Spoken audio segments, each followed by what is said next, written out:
या इतर 4 टेन्सचा passive व्हॉइसमध्ये conversion होत नाही. त्यामुळे इथे आपण जेवढे अभ्यासलेले आहेत तीच सूत्र आता कशी वापरायची हे आता आपण प्रॅक्टिसच्या सेशनमध्ये सुरू करूया. त्यामुळे हा आहे बेसिक डिफरन्स ऍक्टिव्ह व्हॉइस म्हणजे काय आणि पॅसिव्ह व्हॉइस म्हणजे काय. चेंज द व्हॉइस हा इंग्लिश ग्रामरमधला एकदम सोपा टॉपिक.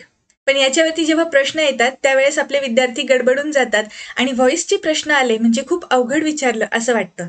पण ॲक्च्युली हा सगळ्यात सोपा टॉपिक आहे. इथे आपल्याला फक्त टेन्स पक्का असेल तर व्हॉइसच्या रचना खूप सहज करता येतात. हे आजच्या लेक्चरमध्ये आपण शिकणार आहे. हॅलो एव्हरीवन, मी प्रगती. स्पर्धा परीक्षांच्या तयारीसाठी इंग्लिश ग्रामरचा अभ्यास करताना ग्रामर सेंटर या यूट्यूब चॅनलची तुम्हाला नक्की मदत होणार आहे. तुम्ही कोणत्याही स्पर्धा परीक्षेची तयारी करत असाल तरीही इंग्लिश ग्रामर बेसिकपासून ॲडव्हान्सपर्यंत आणि सगळ्यात महत्त्वाचं म्हणजे मराठी भाषेतून आपल्याला शिकता येणार आहे. आज आपण जे चेंज द व्हॉइस यावरचे प्रश्न बघणार आहे. हे प्रश्न MPSCच्या सगळ्या स्पर्धा परीक्षांमध्ये जिथे कुठे विचारले आहेत ते सगळे प्रश्न आपण एकत्र करून त्यांचा अभ्यास करत आहे. आजच्या लेक्चरला सुरुवात करूया.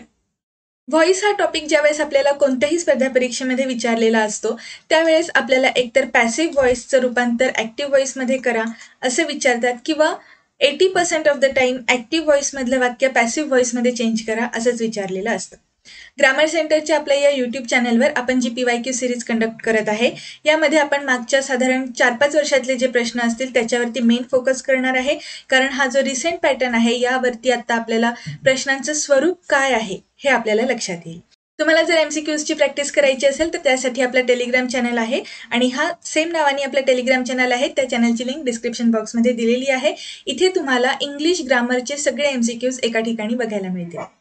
व्हॉइस हा टॉपिक सगळ्यात महत्त्वाची गोष्ट. मी आधीही जेव्हा डेली एक्सप्लेनेशन सिरीजमध्ये आपला टॉपिक कव्हर केलेला होता त्यात एक महत्त्वाची गोष्ट सांगितलेली की ट्रान्झिटिव्ह व्हर्ब्स जे असतात हे ट्रान्झिटिव्ह व्हर्ब्स आपण ज्या वेळेस वाक्यामध्ये वापरतो त्यामध्ये आपण व्हर्बची जी ॲक्शन असते ती एका सब्जेक्टनी केलेली आहे हे आपल्याला कळतं आणि सब्जेक्टकडून झालेली ही ॲक्शन ऑब्जेक्टकडे गेलेली आहे हे पण कळतं. एक उदाहरण बघूयात म्हणजे तुम्हाला नीट समजेल. मी जर असं म्हटलं आय रीड अ बुक, या ठिकाणी आपलं आय हा सब्जेक्ट आहे, रीड हे आपलं व्हर्ब आहे आणि अ बुक हे आपलं ऑब्जेक्ट आहे. बरोबर. मग इथे क्रिया कोणती झालेली आहे? व्हर्बची. ॲक्शन कोणती आहे? रीड, वाचण्याची क्रिया झाली. ती कोणाकडून झाली? सब्जेक्टकडून म्हणजे आय या कर्त्याकडून. आणि ती कोणावर झाली किंवा कशावर झाली? तर बुक या ऑब्जेक्टवर. बरोबर. म्हणजे ही जी व्हर्बमध्ये सांगितलेली ॲक्शन आहे ही सब्जेक्टकडून परफॉर्म केलेली आपल्याला दिसते आणि सब्जेक्टकडून ऑब्जेक्टकडे ट्रान्सफर झालेली दिसते. ह्याला म्हणायचं ट्रान्झिटिव्ह व्हर्ब्स. आणि ज्यावेळेस आपण ट्रान्झिटिव्ह व्हर्ब्स वापरून वाक्य बनवत असतो त्यावेळेस त्याचे 2 प्रकार होतात. एक असतो ॲक्टिव्ह व्हॉइस आणि एक असतो पॅसिव्ह व्हॉइस. ज्यावेळेस वाक्य ॲक्टिव्ह व्हॉइसमध्ये वापरलेलं असतं त्यावेळेस जो कर्ता आहे किंवा जो कृती करणारा आहे तो इथे महत्त्वाचा समजला जातो. जर मी इथे म्हटलं आय रीड अ बुक म्हणजे हा जो कर्ता आहे, मी पुस्तक वाचलं, यात मी या कर्त्यावरती महत्त्व आहे किंवा याला आपण जास्त महत्त्व देत आहोत, हायलाईट करत आहोत. आणि जर वाक्य पॅसिव्ह व्हॉइस मधलं असेल तर कर्म महत्त्वाचा असतो म्हणजेच कोणावर क्रिया घडली हे इथे महत्त्वाचं आहे. ठीक आहे.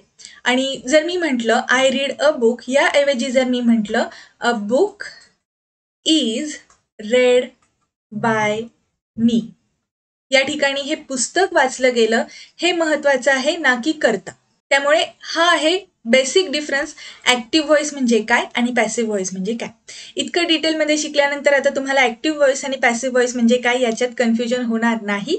पण आता आपल्याला फक्त यासाठी खूप काही महत्त्वाच्या गोष्टी आहेत त्या लक्षात ठेवायच्या म्हणजे हे कंपल्सरी आहे. ज्यावेळेस तुम्ही एखादा व्हॉइसचा अभ्यास करता जिथेही तुम्हाला ॲक्टिव्ह व्हॉइसमध्ये टेन्स दिसत असेल तो टेन्स आपल्याला वाक्याच्या पॅसिव्ह व्हॉइसमध्ये सुद्धा आला पाहिजे. म्हणजे जर वाक्य प्रेझेंटमध्ये असेल तर आपल्याला प्रेझेंट टेन्सचीच वाक्यरचना पण ती पॅसिव्ह व्हॉइसमधली करावी लागेल. ठीक आहे.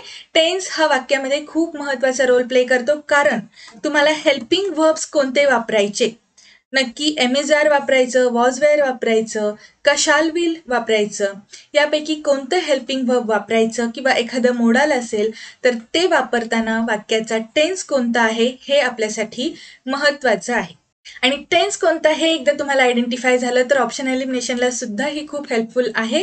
आता ज्यावेळेस आपण ऍक्टिव्ह व्हॉइसमधून पॅसिव्ह व्हॉइसमध्ये वाक्यरचना करतो किंवा वाईस वर्सा, त्यावेळेस एक सगळ्यात महत्त्वाची गोष्ट वाक्यातला सब्जेक्ट हा आपल्याला आयडेंटिफाय करता आलाच पाहिजे. ठीक आहे. कधी कधी काय असतं, एखादं नाऊन किंवा प्रोनाऊन किंवा मग एखादा शब्द आपल्याला सब्जेक्ट आहे हे दाखवतो, पण कधी कधी सब्जेक्ट म्हणून एखादी फ्रेज सुद्धा असू शकते, म्हणजे शब्दांचा समूह असू शकतो. आपण एक उदाहरण बघूयात. मी जर म्हटलं all the employees of the company opened the bank account, हे सेंटेन्स आहे. ठीक आहे. या ठिकाणी एक क्रिया झालेली आहे, ओपन्ड.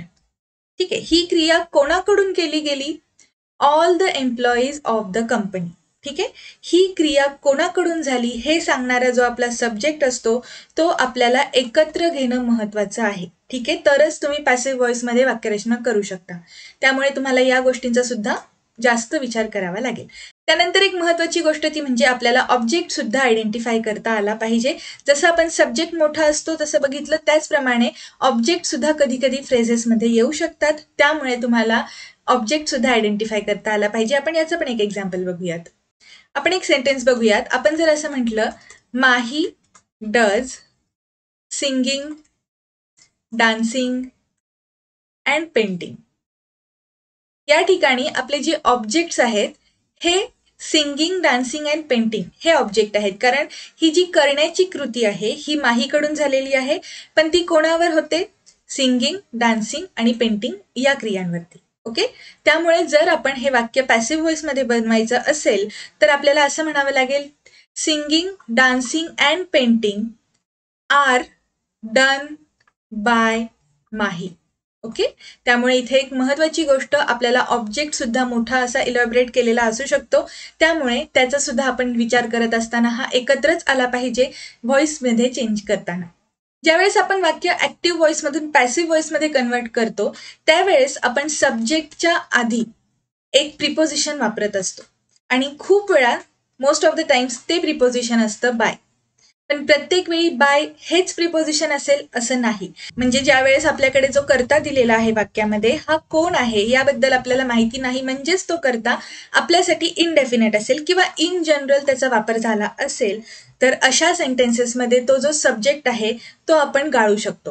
म्हणजे बाय प्लस एस हे आपण ज्यावेळी पॅसिव्ह व्हॉइसमध्ये लिहितो हे नाही लिहिलं तरी चालतं.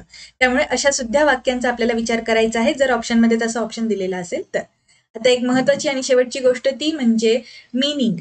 वाक्याचं जे मीनिंग आहे, जो वाक्यात अर्थ सांगितलेला आहे तो अर्थ बदलू द्यायचा नाही. तुम्ही ज्यावेळेस वाक्य निगेटिव्ह असेल तर अशा निगेटिव्ह वाक्यरचनांचा सुद्धा पॅसिव्ह व्हॉइस होऊ शकतो. त्यामुळे वाक्य पॉझिटिव्ह तर होत नाही ना आपण कन्व्हर्जन करताना, ते एक बघायचं. आणि त्यानंतर जर वाक्यामध्ये इम्परेटिव्ह सेंटेन्स दिलेला असेल तर त्याचा जो टोन आहे तो इम्परेटिव्ह तसाच राहिला पाहिजे. जर प्रश्न विचारला असेल म्हणजे इंटरोगेटिव्ह सेंटेन्स असेल तर तो इंटरोगेटिव्ह सेंटेन्सच कायम राहिला पाहिजे. तिथे आपल्याला कोणत्याही पद्धतीने वाक्यरचनेत बदल करायचा नाही. आपल्याला फक्त टेन्स ओळखायचा आणि व्हॉइसचं चेंज करायचं. मग अशी आपण काय बघितलं, टेन्स हा टॉपिक आपल्यासाठी खूप इम्पॉर्टंट आहे ज्यावेळेस आपण व्हॉइसचा अभ्यास करतो. टेन्समध्ये वाक्यरचना कशा असतात, कोणत्या टेन्समध्ये असतात त्यानुसार तुम्हाला व्हॉइसमध्ये बदल करावे लागतात. आपण प्रेझेंट टेन्सच्या वाक्यरचना बघूयात. हे क्विकली आपल्याला बघायचं आहे आणि या गोष्टींचा स्क्रीनशॉट काढा. या सगळ्या गोष्टींचं जे सूत्र मी इथे दिलेलं आहे, ज्या काही तुम्हाला स्ट्रक्चर्सच्या बाबी मी इथे दिलेल्या आहेत त्या ॲज इट इज फॉलो होतात. त्यामुळे याचा व्यवस्थित बारकाईने अभ्यास करा आणि याचा स्क्रीनशॉट काढून ठेवा. आणि ज्यावेळेस तुम्ही अभ्यास कराल, व्हॉइस हा चॅप्टर जेव्हा तुम्ही चालू करणार त्यावेळी या सगळ्या स्ट्रक्चर्सचा तुमच्या नोट्समध्ये व्हॅल्यू ॲडिशन करा. तुम्ही जर ही सूत्र व्यवस्थित समजून घेतलीत ना तर तुम्हाला खूप पटकन प्रश्न सुटणार. आपण प्रेझेंट टेन्समध्ये वाक्यरचना कशी असते ते बघू. जर सिंपल प्रेझेंट टेन्स असेल, सब्जेक्ट नंतर V1चा वापर झालेला असेल, बरं आता इथे V1 किंवा V5 पण मी इथेच कन्सिडर करणार. जर वाक्य सिंपल प्रेझेंट टेन्समध्ये असेल तर सब्जेक्ट, वर्ब, ऑब्जेक्ट आणि वाक्यामध्ये जे काही अदर पार्ट दिलेला असेल तो रेस्ट ऑफ द पार्ट. हे RP म्हणजे काय आहे, रेस्ट ऑफ द पार्ट. ठीक आहे. असे हे सेंटेन्स आपल्याला लक्षात ठेवायचं आणि त्याचं ज्यावेळेस तुम्ही ऍक्टिव्ह मधून पॅसिव्ह व्हॉइसमध्ये कन्व्हर्जन करता त्यावेळेस हा ऑब्जेक्ट सुरुवातीला येतो. त्यानंतर इथे सिंपल प्रेझेंट टेन्स वापरला आहे त्यामुळे प्रेझेंट टेन्स मधलेच मोडाल्स आपल्याला वापरावे लागतात. त्यामुळे एम, इज, आर हे आपण आपला हा जो ऑब्जेक्ट आहे याच्यावरून ठरवणार. जर हा ऑब्जेक्ट एकवचनी असेल तर इजचा वापर होतो आणि हा ऑब्जेक्ट जर अनेकवचनी असेल तर आरचा वापर होतो. ठीक आहे. त्यानंतर सगळ्यात महत्त्वाची गोष्ट, अख्ख्या व्हॉइसच्या चॅप्टरमध्ये तुम्हाला व्हर्बचे थर्ड फॉर्म्स म्हणजेच पास्ट पार्टिसिपल्स महत्त्वाचे आहेत, कारण याशिवाय तुम्हाला प्रश्न गेस करता येत नाही. ठीक आहे. व्हॉइसमध्ये आपल्याला V3 हे खूपच इम्पॉर्टंट आहे. ऑब्जेक्टनुसार आपण एमिजार जे काही असेल ते वापरायचं आणि V3चा वापर कंपल्सरी असतो. त्यानंतर बाय हे प्रिपोजिशन, नंतर सब्जेक्ट, यामध्ये मग रेस्ट ऑफ द पार्ट वाक्याच्या शेवटीच येणार. कंटिन्युअस प्रेझेंट टेन्समध्ये कशी असेल रचना, सब्जेक्ट नंतर एम, इज, आर यापैकी एखादा हेल्पिंग वर्ब असेल, वर्बला ING फॉर्ममध्ये वापरलेलं असतं आणि मग ऑब्जेक्ट असतो आणि रेस्ट ऑफ द पार्ट. या ठिकाणी सुद्धा आपण ऑब्जेक्टला महत्त्व देतो. ऍक्च्युली आपण पॅसिव्ह व्हॉइसमध्ये ऑब्जेक्टला महत्त्व असतं हे एकदम स्टार्टिंगला बघितलं. लेक्चरची सुरुवातच आपण तिथून केलेली, त्यामुळे ऑब्जेक्ट सुरुवातीलाच आला पाहिजे आणि मग ऑब्जेक्टच्या एकवचन आहे, अनेकवचन आहे, त्यानुसार एम, इज, आर यापैकी एखादं हेल्पिंग वर्ब वापरायचं आणि हा जो ING फॉर्म आहे हा आपल्याला कन्व्हर्ट करण्यासाठी आपण आणखीन एक हेल्पिंग वर्ब वापरतो, बीइंग. आणि V3 मात्र आपलं कायम आहे. व्हॉइसच्या पॅसिव्ह व्हॉइसच्या सेंटेन्सेसमध्ये V3 कंपल्सरी आहे. ठीक आहे. पॅसिव्ह व्हॉइसच्या सेंटेन्सेसमध्ये V3 कंपल्सरी आहे. मग जो सब्जेक्ट असेल त्याच्या आधी अकॉर्डिंगली जर बाय असेल तर बाय, ऑन असेल तर टू, ते प्रिपोजिशन वापरून आपण पुढे सब्जेक्ट लिहिणार आणि बाकीचं वाक्य पूर्ण करणार. परफेक्ट प्रेझेंट टेन्समध्ये सब्जेक्ट नंतर हॅव, हॅजचा वापर झालेला असतो. जर करता थर्ड पर्सन सिंग्युलर असेल म्हणजेच ही, शी, इट किंवा एखादं सिंग्युलर नाऊन असेल तर आपण हॅजचा वापर करतो आणि इतर वेळेस आपण हॅवचा वापर करतो. सब्जेक्ट नंतर हॅव आणि V3 हे ऑलरेडी परफेक्ट टेन्स दाखवण्यासाठी वापरलेलं असतं आणि मग ऑब्जेक्टचा वापर असतो आणि मग आपण पॅसिव्ह व्हॉइस करत असताना ऑब्जेक्टनुसार एकवचन आहे की अनेकवचन आहे त्यानुसार हॅव किंवा हॅजचा वापर करायचा. आणि आता आपल्याला आणखीन एक हेल्पिंग वर्ब वापरावं लागतं, ते आहे बीन. कारण आपण इथे ऑलरेडी V3 फॉर्म वापरलेला आहे, पण ज्यावेळेस आपण परफेक्ट टेन्सची रचना पॅसिव्ह व्हॉइसमध्ये करतो त्यावेळेस आपल्याला आणखीन एक हेल्पिंग वर्ब वापरावं लागतं, ते आहे बीन. ठीक आहे. त्यामुळे बीन हे वाक्यामध्ये महत्त्वाची भूमिका दाखवतं आणि मग आपण V3चा वापर करतो आणि मग ही जी वाक्यरचना आहे by plus S plus rest of the part ही कायम राहते. पास्ट टेन्समध्ये वाक्यरचना कशा असतात बघा. सिंपल असेल तर आपण इथे सब्जेक्ट नंतर V2चा वापर करतो. पॅसिव्ह व्हॉइसमध्ये आपल्याला V3 लागतं, पण हे V3 वापरण्याच्या आधी आपल्याला एक हेल्पिंग वर्ब कंपल्सरी घ्यावं लागेल, कारण आपण डिरेक्टली V2 मधलं वाक्य V3 मध्ये करतोय. मग याच्यासाठी आपल्याला हेल्पिंग वर्ब वॉज किंवा वर वापरावा लागेल. एकवचनी ऑब्जेक्ट असेल तर वॉज वापरायचं आणि जर ऑब्जेक्ट अनेकवचनी असेल तर वरचा वापर करायचा. इतकं सिंपल आहे. आणि मग पुढचे जे भाग आहेत ते मात्र कॉमन आहेत, जसे आपण प्रेझेंट टेन्समध्ये बघितले. कंटिन्युअस प्रेझेंट टेन्समध्ये वॉज किंवा वर हे हेल्पिंग वर्ब वापरलेलं असतं. त्यानंतर व्हर्बला ING फॉर्ममध्ये कन्वर्ट केलेलं असतं आणि व्हर्बमध्ये ING फॉर्म आहे त्यामुळे आपल्याला बीइंग हे एक हेल्पिंग वर्ब ऍड करावं लागेल. V3 मात्र आपल्या सगळ्या पॅसिव्ह व्हॉइसच्या सेंटेन्सेसमध्ये कॉमन असणार आहे आणि मग वॉज, वेअर हे जे हेल्पिंग वर्ब आहे हे आपण कायम ठेवायचं आणि हा रूल सगळीकडे लागू पडणार आहे. करता जर एकवचनी असेल किंवा जो ऑब्जेक्ट एकवचनी असेल तर वॉज, करता आणि ऑब्जेक्ट जर अनेकवचनी असेल तर वर. हे इतकं सिंपल आहे, सगळ्या ठिकाणी हे लागू पडतं. परफेक्ट टेन्स असेल, परफेक्ट पास्ट टेन्स, तर आपण हॅड हे हेल्पिंग वर्ब वापरलेलं असतं. म्हणजे इथे हॅव, हॅज सारखं काही कन्फ्युजन नाहीये. कोणताही करता असू देत आपण हॅड हेच हेल्पिंग वर्ब वापरतो. आणि मग हॅड हे हेल्पिंग वर्ब आपण का वापरलेलं, कारण आपल्याला या वर्बचा थर्ड फॉर्म करायचा होता म्हणून. आता मात्र इथे वर्बचा थर्ड फॉर्म ऑलरेडी आहे, मग आपल्याला हॅड नंतर आणखीन एक हेल्पिंग वर्ब वापरावा लागेल, बीन, जे V3 मध्ये आहे. हॅड नंतर V3 आहे आणि मग आपण हे V3 सुद्धा कायम ठेवायचं. ठीक आहे. ही असते परफेक्ट पास्ट टेन्सची वाक्यरचना. Future tense.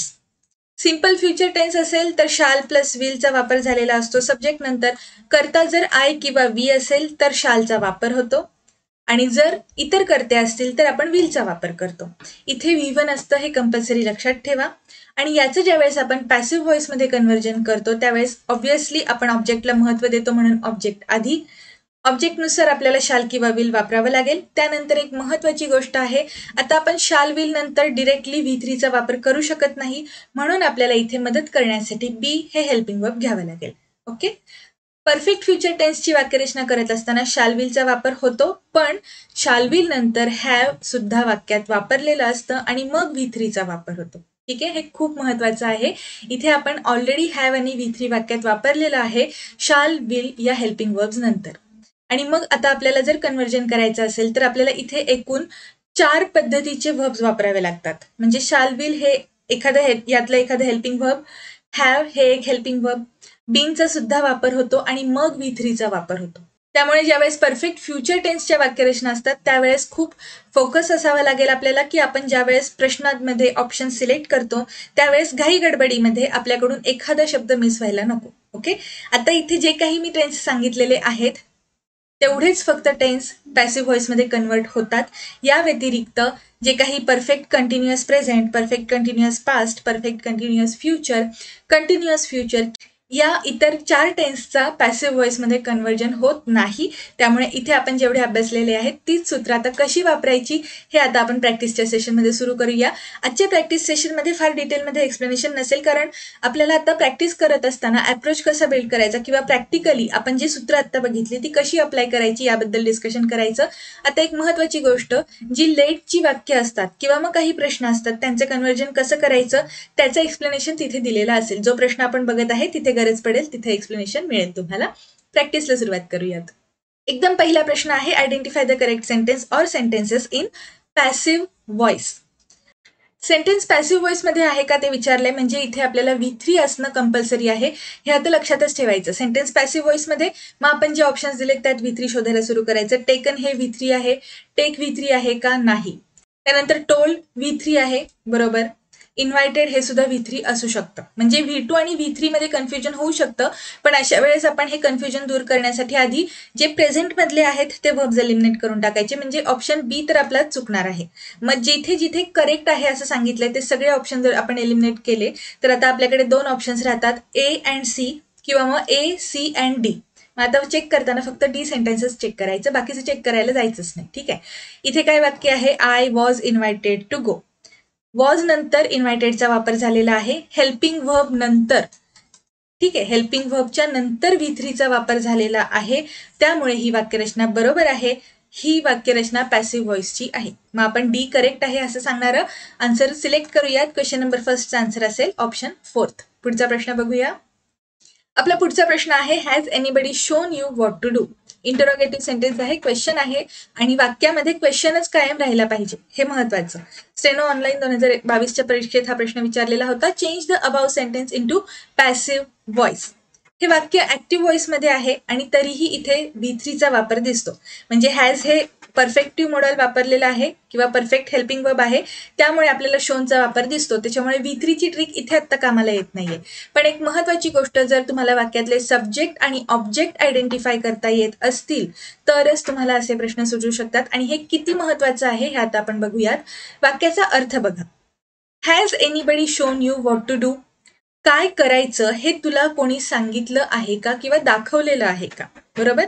काय करायचं हे तुला कोणी दाखवलं आहे का, यामध्ये दाखवण्याची क्रिया कोणाकडून होत आहे हे आपल्याला माहित नाही. ठीक आहे.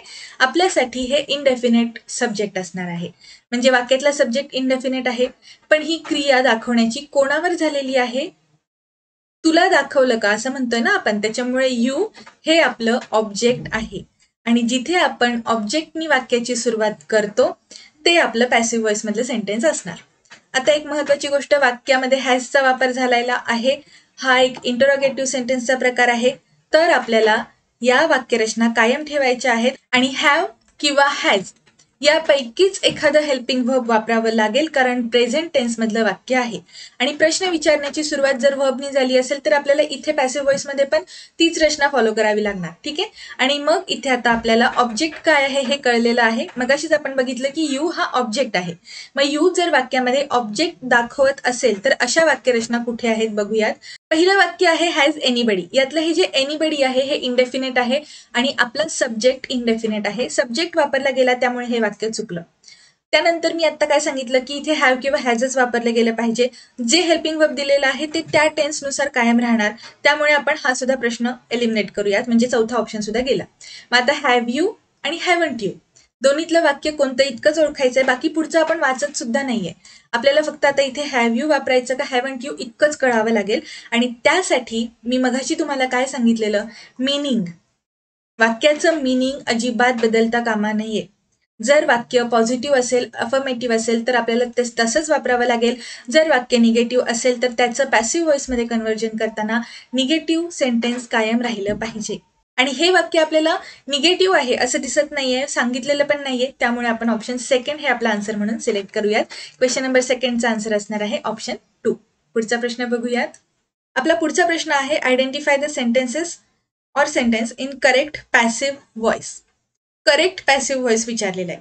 आता जनरली आपण काय करतो, हेल्पिंग वर्ब, शक्यतो इथे टू बीची रूपं असं लक्षात ठेवा. टू बीची रूपं ज्यावेळेस आपण वापरलेली असतात त्यानंतर आपण V3चा वापर करतो, बरोबर. हे आपण कुठे कुठे होत आहे या वाक्यांमध्ये ते पहिल्यांदा चेक करूयात, मग आपण आन्सर काय आहे ते बघू. वॉज फील्ड, इथे हेल्पिंग वर्ब नंतर V3 आहे. वॉज टॉर्मेंटेड, हे सुद्धा V3 आहे. वॉज कन्फाइंड, हे सुद्धा V3 आहे, बरोबर. आणि हेल्पिंग वर्ब नंतरच यांचा वापर झालेला आहे, त्यामुळे हे बरोबर वाटेल.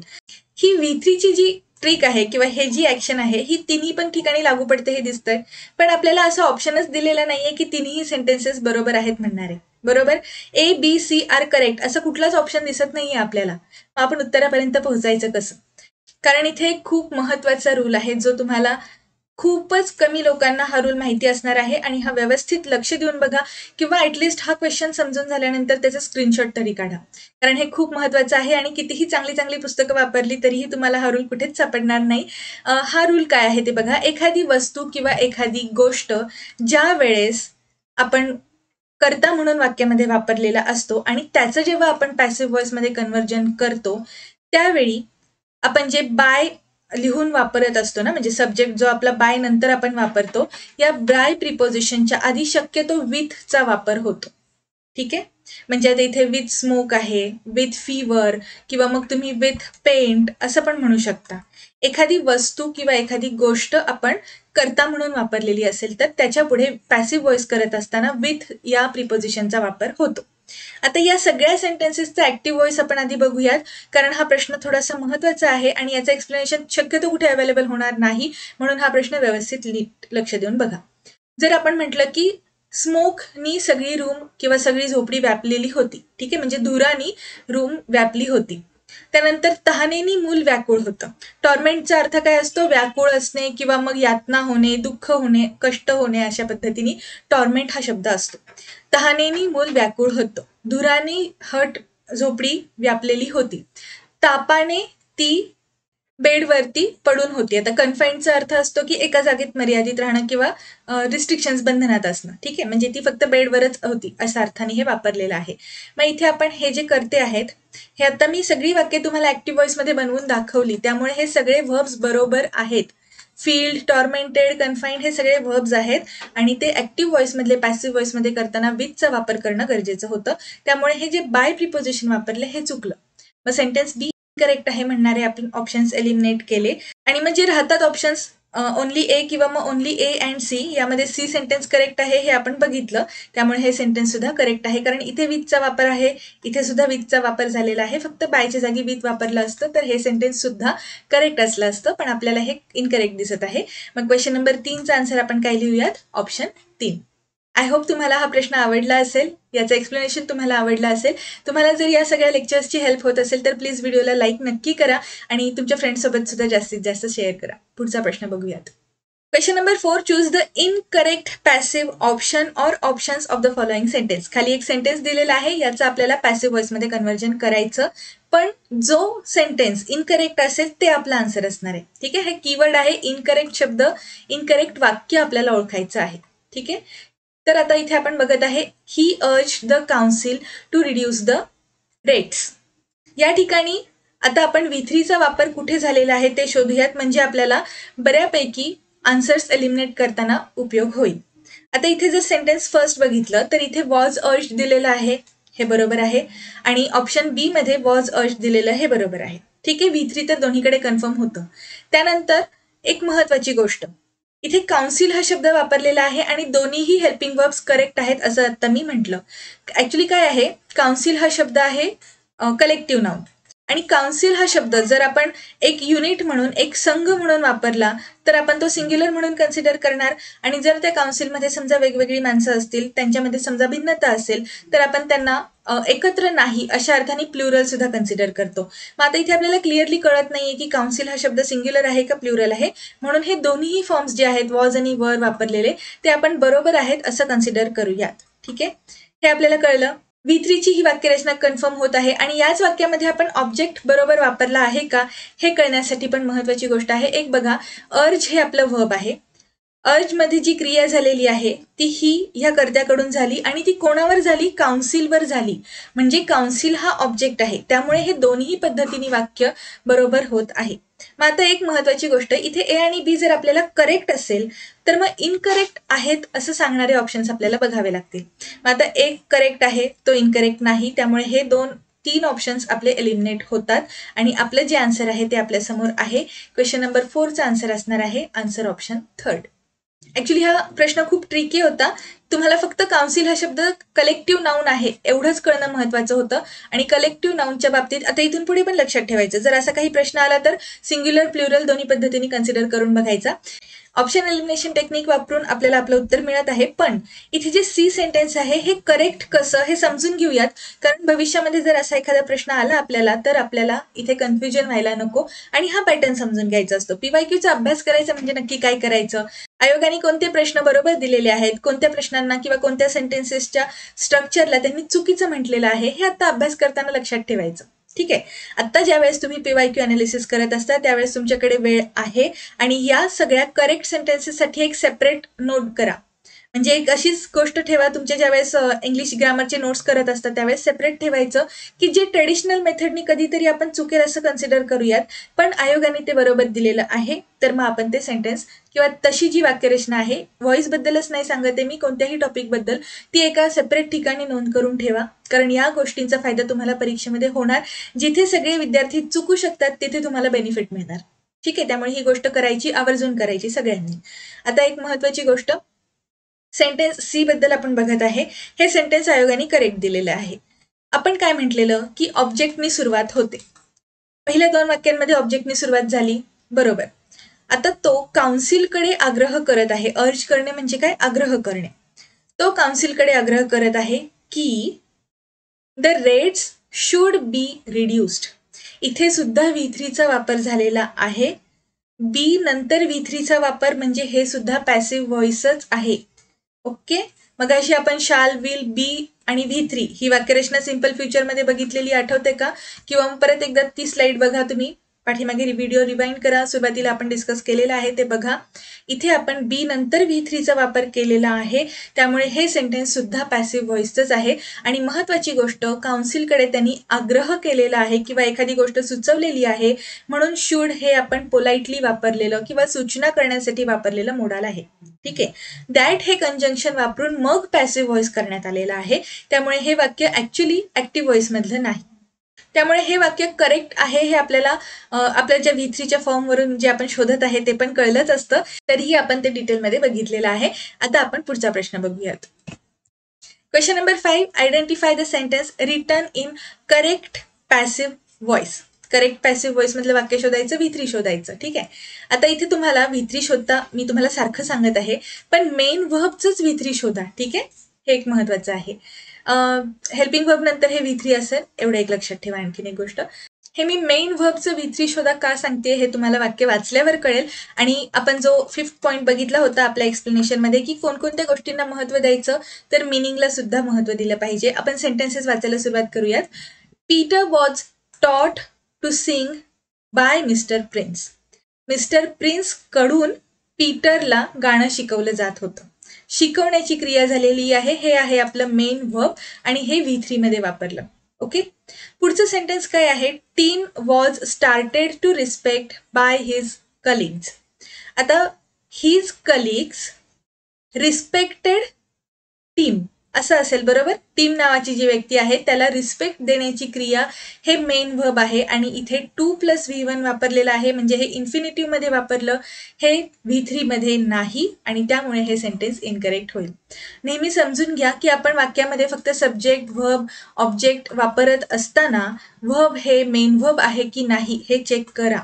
कसं असतं, ट्रिक्स कामाला येत नाहीत. हे तुम्हाला कदाचित माझा राग पण येईल की मी सारखी काय सांगते, ट्रिक्स उपयोगी पडत नाहीत. कारण तुम्ही V3 आणि हेल्पिंग वर्ब आलेला आहे एवढंच लक्षात ठेवून जर परीक्षेला गेलात तर तुम्ही हमखास बाकीचे जे विद्यार्थी करत आहेत तेच करणार. आणि तुम्ही तुमचं काहीतरी वेगळं ठेवलं पाहिजे, तुमच्या अभ्यासाची पद्धत काहीतरी वेगळी असली पाहिजे. परिपूर्ण असली पाहिजे, यावरूनच तुम्ही यश मिळवणार आणि आपल्यासाठी एक एक मार्क सुद्धा महत्त्वाचा आहे.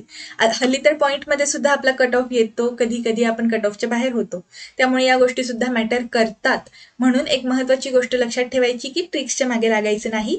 V3 प्लस हेल्पिंग वर्ब वापरलेलं आहे म्हणजे ते पॅसिव्ह व्हॉइस आहे, हे सर्रास चुकीचं आहे. आणि आयोग पण कशी मजा करते बघा, तुम्हाला इथे स्टार्टेड, वॉज स्टार्टेड दिलेलं आहे, सगळीकडे दिसत तर आहे, पण हे वाक्य पॅसिव्ह व्हॉइस मधलं नाही. हे कळण्यासाठी तुम्हाला मेन व्हर्ब काय आहे हे कळणं तितकंच महत्वाचं आहे. ठीक आहे, मेन व्हर्ब काय आहे हे कळलं तुम्हाला. या वाक्यामध्ये आपण त्याच्या कलिग्सनी, त्याच्या सहकाऱ्यांनी रिस्पेक्ट करायला, आदर करायला सुरुवात केली असं म्हणत आहे. यात आदर करणे हे आपलं मेन वर्ब आहे, जे V3 मध्ये नाही, म्हणून हे सेंटेन्स चुकलं. I enjoyed taking the children to the zoo. आता या ठिकाणी आय एन्जॉयड हा ऍक्टिव्ह व्हॉइस मधला सेंटेन्स झालं बरोबर, कारण इथे कर्त्याने सुरुवात झालेली आहे.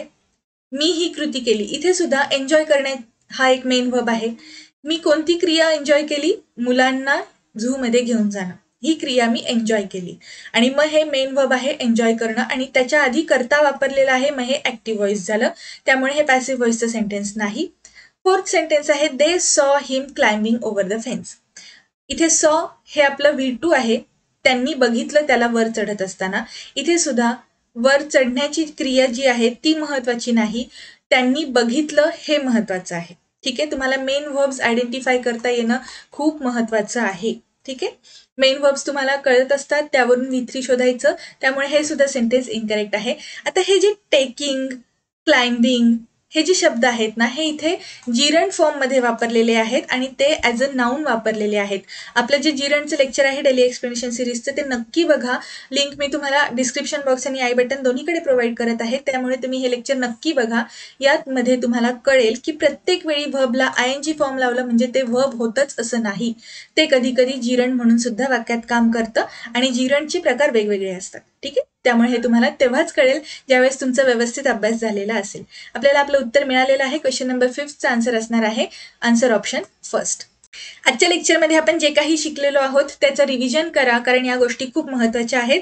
आपले व्हिडिओज शॉर्ट फॉर्मॅटमध्ये ठेवण्यासाठी जास्त रिव्हिजन किंवा रिपिटेशन मी करत नाही, पण हे तुम्ही व्हिडिओज वारंवार बघू शकता आणि परीक्षेच्या आधी या गोष्टींचा तुम्हाला खूप फायदा होणार आहे.